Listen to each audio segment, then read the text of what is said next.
افریقی ملک ایتھیوپیا میں ہیلی کبھی آتش فشاں کے پھٹنے کے بعد اٹھنے والی راکھ کا بادل ہزاروں کلومیٹر کا ڈسٹنس طے کرتے ہوئے اب پاکستان اور انڈیا کی فضائی حدود تک آ پہنچا ہے۔ پاکستان کے محکمہ موسمیات کے مطابق یہ بادل اس وقت بحیرہ عرب کے اوپر تقریباً 500 میٹر کی بلندی پر موجود ہے اور تیز ہوائیں اسے شمال مشرق یعنی نارتھ ایسٹ کی طرف دھکیل رہی ہیں۔ محکمہ موسمیات کا کہنا ہے کہ راکھ کا یہ بادل گوادر سے تقریباً 60 ٹیکٹونک میل دور دیکھا گیا۔ حکام کے مطابق راکھ زمین کی سطح تک نہیں آئی، اس لیے پاکستان میں آبادی، جانوروں یا ماحول کو کسی قسم کا خطرہ نہیں۔ ماہرین کا کہنا ہے کہ آتش فشاں سے ارپشن چند گھنٹوں تک جاری رہی، جس کے نتیجے میں دھوئیں کی تہ 14 کلومیٹر کی بلندی تک پہنچ گئی۔ ہواؤں کی سمت نے اسے بحیرہ عرب اور پھر جنوبی پاکستان کی فضائی حدود تک پہنچا دیا۔ پاکستان کے محکمہ موسمیات کے ڈائریکٹر عامر حیدر لغاری کے مطابق یہ بادل M9 فلائٹ زون سے گزر کر آگے بڑھ گیا، مگر اس دوران فلائٹ ایڈوائزری جاری رہی تاکہ ضرورت پڑنے پر طیارے اپنی بلندی ایڈجسٹ کر سکیں۔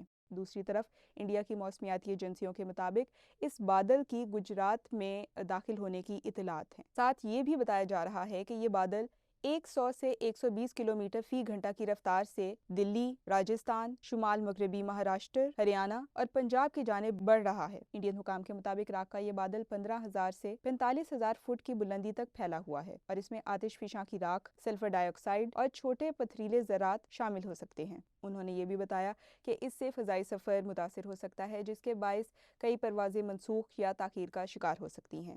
اس سے دلی کی ایئر کوالٹی بھی متاثر ہو سکتی ہے۔